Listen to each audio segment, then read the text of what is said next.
I'm really, really pleased to be joined this afternoon by Ivo van der Brand. Thank you very much, Ivo, for joining me and giving up your time to go through these questions. Much appreciated. So I'll give a very quick context then for anyone who is listening who may not know you. So most recent role is Chief Marketing Officer at Too Good To Go, and I'm hoping you'll kind of explain more about that business because that's a really, really interesting business. But you've held a number of really senior, high-profile marketing roles. A couple of the notable brands, Huawei and Philips, will be very well known. So interesting to hear about your journey with those. But I think what we'll do, if it's all right with you, is we'll kind of launch into the questions, and we'll start, if we may, with, would you give us an insight into your career journey to date and any particular highlights for you along the way? Yeah, sure. And thank you very much for the intro, and thank you very much for having me. It's an absolute pleasure to be here, Suzie. So yeah, I guess my background, I've got quite an atypical journey, I think, for a CMO. So as opposed to the classically trained marketing leaders, I started my career in agency side in PR and communications in the Netherlands. And I stayed in PR for about 8-9 years when I found myself to be the global head of comms for Philips in their biggest consumer business division. And it was at that point when I realized, hold on a minute, I've got 35 more years to go in my career. I'm already in the coolest PR job in quite a successful company. And I also recognize that marketing doesn't really happen solely in isolated functional silos. And I recognized that I wanted to really drive an impact in a slightly more holistic manner across the marketing mix. And it was at that time that I found myself sat outside in the sun by the water, Philips HQ next to us, for a one-on-one with the global CMO, who became a bit of a mentor for me. And I asked him respectfully, how do I get your job? Brilliant. And he then said, he's an absolute legend. He then said, well, clearly you're never going to be a classically trained CMO like the other marketing leaders, but you're a natural storyteller, you understand stakeholder management, and you are really a functional expert in PR and comms. So why don't you try and gain as much first-hand functional experience for all the other functions within the marketing mix? And that way you become a slightly different type of generalist. But if you're then able to go deep in all of these functions with all the function leaders, then that potentially could make you quite a unique CMO, albeit slightly differently. So I then said, that's great, but who's going to give me this opportunity? Because I'm the PR guy. And credit to them and credit to him, Philips then gave me the opportunity to build the company's first in-house performance marketing team. This is back in 2012, so this is by the time when Facebook started to monetize their social audiences. And that was incredible. So I got the opportunity to build a team, I got given the budget, we started running end-to-end campaigns from Amsterdam for some of our markets, both in Asia, North America, and Europe. And it was from there on that I ventured into different roles at different companies and different types of companies across e-commerce and consumer insights and analytics and SEO, and ultimately more classic brand roles, to then culminate into me being able to put it all together as global CMO for Too Good To Go, which I was for 3 years until recently. Tell us a bit more about that business, because I think it's a really unique business proposition. Tell us a bit more about that if you can in that role. Yeah, so Too Good To Go, incredible company. It's a mission-driven business, originally founded in Copenhagen in Denmark about 8 years ago. And it's one of those where when you tell your value proposition, people think, wow, that's so beautifully simple and brilliant. I can't believe that no one has ever thought about it. So Too Good To Go operates the world's largest marketplace for surplus food. So what that means is They recognize that food waste is a huge problem. 800 million people go hungry every day. Food waste is responsible for 10% of all greenhouse gas emissions. It's the cost of the global economy is $1.2 trillion every year. So it's a huge problem. And if you go to your local bakery, they will always know every day they will have a certain amount of food left unsold. They don't know exactly whether it's a pan of chocolat or a pan of raisin, but they know they will have a certain value. And the Too Good To Go marketplace enables these bakeries, but also restaurants or retailers, to sell their unsold food in the form of surprise bags.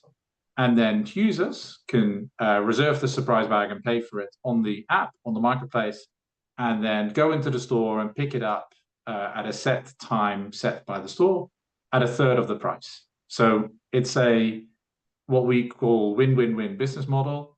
The business gets to sell their unsold food and make a bit of extra money on food that would have otherwise gone to waste. Users get great value for money and get to try out new things from their local favorites. And the planet wins because we get to collectively reduce food waste. And yeah, I was fortunate enough to be their global CMO for 3 years during a huge growth and transformation journey, really venturing from the startup phase to the scale-up phase, taking them to profitability, but also significantly growing and expanding the business from 50 million users to 125 million users, expanding into new countries, new continents, launching new business models. So yeah, this is a super, super interesting journey. I think generally I've been very fortunate throughout my career that I've always been able to work with incredible leaders who've made the time and the effort to push me out of my comfort zones and give me a lot of feedback, which ultimately helped me grow and develop. And yeah, I think that's so important, especially when you're younger. Yes, and you've also put yourself in those situations and asked people for, mentorship and guidance. So it kind of works both ways. You mentioned there about growth and transformation, and that's one of your kind of superpowers. And I was wondering, in terms of transformation, got really deeply honed skills in that area. What kind of process do you follow? How do you approach a role where you are going to be going through huge transformation over a period of time? Yeah, it's a super interesting question. We could probably fill a half an hour podcast just talking about this particular topic. I think especially when you take a time like this with all the macroeconomic changes, I think it all starts with your strategy. And I think ideally the strategy is so robustly forward-facing that the strategy is able to withstand and absorb the changes in the market. A bit like the buildings in Japan, who are engineered to be earthquake resistant. Yeah. Because the way I look at this, and I'll have an example in a second, is the action plan, the building blocks, the tactical execution. I think that's where you want to direct maximum agility, whilst your strategy remains a fixed entity that gives you the long-term direction. Because what you want to avoid at all costs is that you as a company and a leadership team are strategically reacting to changes all the time, and lose the ability to proactively lead in a certain direction. And I've worked for a couple of Chinese companies, and I'd say they are the absolute master in this. And being immersed within an environment like Huawei is a super inspiring experience, because if you pay good attention to what's really happening, you notice how strategy is fixed and execution is fluid. So if you take Huawei, for those of the people who don't know the company very well, 200,000 employees, huge P&L, hundreds of billions.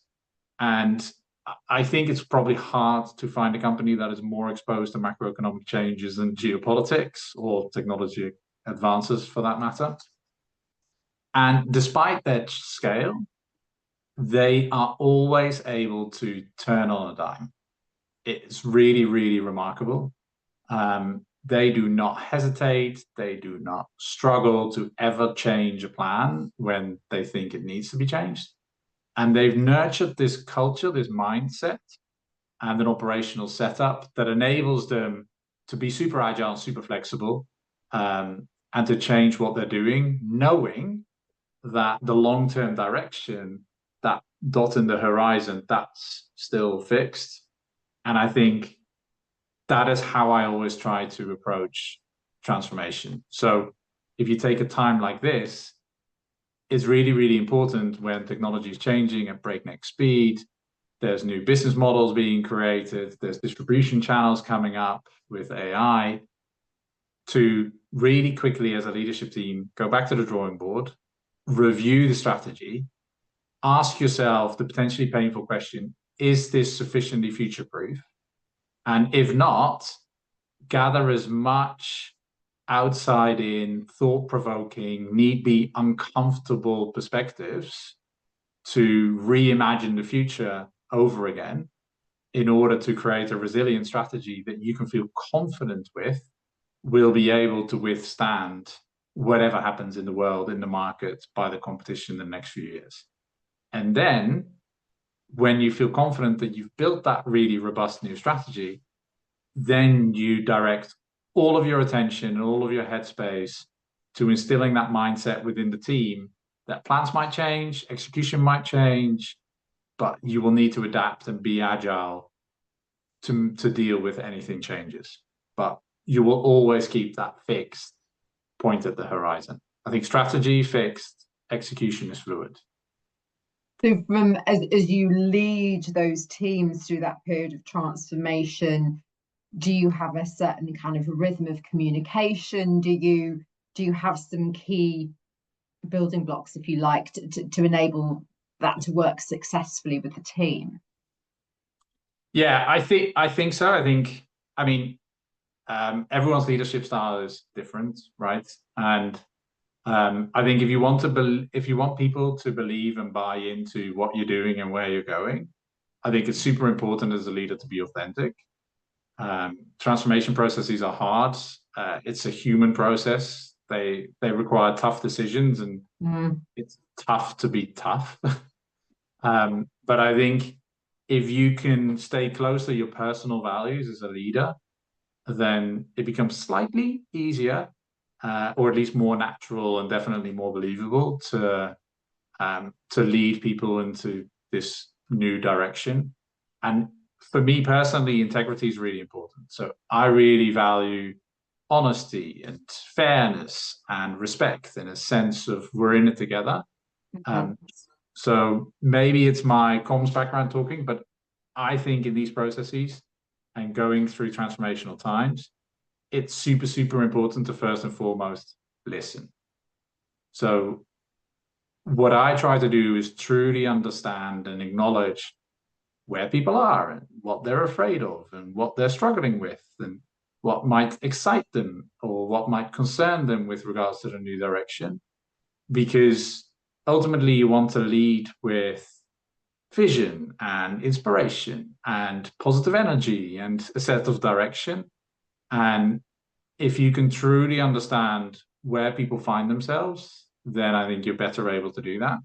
So for me, regular one-on-ones, whether it can be one-on-one, it can be small groups, but just giving people the opportunity to tell you how they feel and what they're struggling with and what they find positive, that allows you to lead them far better. And I think as a leader, it's super important to acknowledge that the best path to a destination depends on where people find themselves at the time.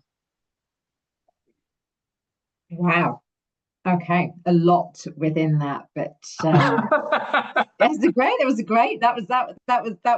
great answer. But the integrity and being authentically you, and listening to your team, okay, kind of some of the key bits that have come out of that. Yeah. Looking forward now in terms of, senior marketing leaders, I'm always curious as to what you think some of the priorities might be for leaders over the next 6, 12, 18 months? I know there's many kind of topics out there, but in your personal view, what do you think are those kind of 2 or 3 priorities that are going to be high on CMOs' agendas? Yeah, I think for me, it's a super interesting time because obviously so much is happening, yet at the same time, some of the old things that have always been meaningful for marketing are still there. So I think the single biggest priority for marketing leaders is to somehow balance this ever-growing expectation for efficiency, scalability, and speed, with at the same time still trying to build meaningful activations and interactions with people that cut through the noise and build a meaningful emotional connection, I guess. And regarding the former, the expectations around automation, AI, measurability, they're not going away. They will only increase, and those expectations will only grow. So I think it will be super, super important for CMOs to be resourceful and open-minded and innovative, and to embrace the technology and embrace data and analytics to run a consistently tight ship. So I think that's operationally, and doing that requires, I think, a lot of the headspace and time from marketing leaders. But at the same time, as we're expected to essentially do more with less, some of the things that were always important will remain important. So making sure that the teams are curious and creative and deliver consistency will still be important, because if you look at society, and AI will enable more and more volume of stuff to be coming into channels, to be vying for attention of our audiences. And as a result, it will be even more important to deliver quality and tailored communications that cut through and are effective in getting the attention. And I wouldn't be surprised if we see a trend where brands recognize that as interactions from human to machine become more and more prevalent in society, that people have a need for more human stories and human-centric activations. So I'd imagine scalability, efficiency, operationally tight ship, do more with less on the one hand, and then on the other hand, try to somehow cut through and bring to life the beauty of real human life, peer-to-peer interactions, people, and use that to cut through and deliver meaning to brands. I think that will be even more important than it was before, I think. And is that good storytelling and conveying something with genuine, authentic emotion? Is that what will enable, what will enable cut through? Yeah, I think good storytelling, yes, and exactly like you said, to really conveying that emotion, but I think also really dialing up the importance of humans and people-to-people interactions. It's quite telling that OpenAI essentially launched a campaign that is all about people, people's interactions with AI in their daily lives, and how ChatGPT helps to enhance the interaction between a boy and a girl. Mm-hmm. And I think we'll only see more of that, where we'll get so much stuff thrown at us, and we will increasingly interface with computers, that what we want to see and what really connects with us is human stories, real human life, real struggles, challenges, connections. And I think that will I would imagine we'll see a trend where brands embrace that. Ooh, right, that's it. That's a really interesting insight there. What about advice now? Because the reason that we started doing this Q&A series in the first place was to share people's stories. What's your kind of journey, and what are the learnings, and what wisdom, have you been, what wisdom do you have that you can share with others? So what advice would you give, Ivo, to anyone who might be senior manager or a head of or a director currently, who's set their sights on that CMO level role, what would be helpful for them? Yeah, I think what I would probably say, and I would say this based on my career journey, is because marketing inherently is such a broad generalist function, right? It spans everything from brand, comms, partnerships, creative, demand gen, lead gen, martech, econometrics. It's a lot. And so I would say if you have an opportunity to push yourself out of your comfort zone, go and seek to understand as much as the functions as deeply as possible. And I think it's okay to recognize that no one can ever be an expert in all of them, and that's okay. But pushing yourself to understand it better can sometimes give you the confidence, if only to ask the right questions that need to be asked. And I think that's half the job. And then similarly, go and do the same for the adjacent functions that aren't in marketing. So understand business operations for your business, understand finance, understand the language they talk, understand product, understand the data team. And I think that is probably the biggest thing you can do to push your growth and your confidence to do well internally. But at the same time, never, ever, ever lose sight of what will always be important in marketing, which is curiosity for the customer, curiosity for cultures, and really wanting to understand human behavior, because I think that's what makes this fun. And ultimately, that's ultimately what marketing will always be about, despite all the noise. So curiosity remains key in that yes, respect. and the customer. And then our last question, I talk a lot about positivity mindset, particularly growth mindset, and everyone that I interview, the common link is people tend to have some pretty good daily rituals or things that they do that keeps their energy high. Any tips that you would share that you use as part of your daily life that may benefit others? Yeah, I think it's fairly simple in my case. I think it's really, really important to understand what charges your battery when it needs recharging. I'm quite privileged. I tend to be optimistic and open-minded. So I tend to ask myself when I struggle, I tend to tell myself that every problem has a solution and we'll find a way. And then in terms of rituals, I mean, we talked about this before the podcast. I have a 9-year-old daughter, and seeing her makes everything okay, always. So that's number one. And then secondly, I know I need alone time to reflect. I need to eat well, I need to sleep well, and I need to exercise. And if I consistently do those things, I find that I can actually do a lot. And my battery tends to be recharged. I will say, I think the difference between a senior marketing role and a CMO role, or at least maybe I'm projecting, but that was my experience, it can be super lonely. So I would say, if you have an opportunity, find some peers and find a peer group that you can spar with. And I want to give a shout out to Charlotte Langley, the CMO of Bloom & Wild, who you've also had on here. Yes. She always talks about this, and she's 100% right. It's so invaluable to have a group of peers who go through the same thing, who have the same challenges, the same questions.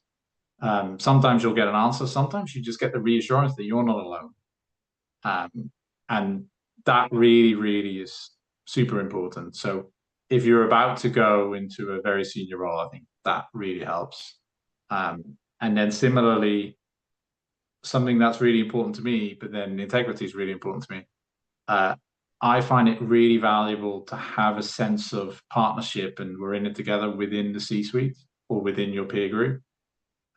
Because if you have that and you can be open and vulnerable and direct among each other, then you're able to lead as one, but more importantly, you can also focus all of your attention on the business and the problems that need to be solved and the challenges ahead, as opposed to worrying about what you look like in the process. And I think if you don't have to worry about your individual profile and you can just do what needs to be done, then I find that a lot easier to motivate myself. It's a lot easier. It certainly makes leaders far more effective, but that entirely relies on you being in the role that's the right fit. And kind of hats off to you, because you've got great self-awareness and you've made sure that the roles you've done have been a really good fit. But it absolutely is critical that senior leadership team gel well together. But you're right, then it's companies can absolutely scale at pace if that's correct. If it's a kind of good fit there. Ivo, thank you for sharing those super answers, and really very grateful to you, and I'm sure our audience will love listening to that. Thank you very much, and thank you for all your wisdom. Pleasure.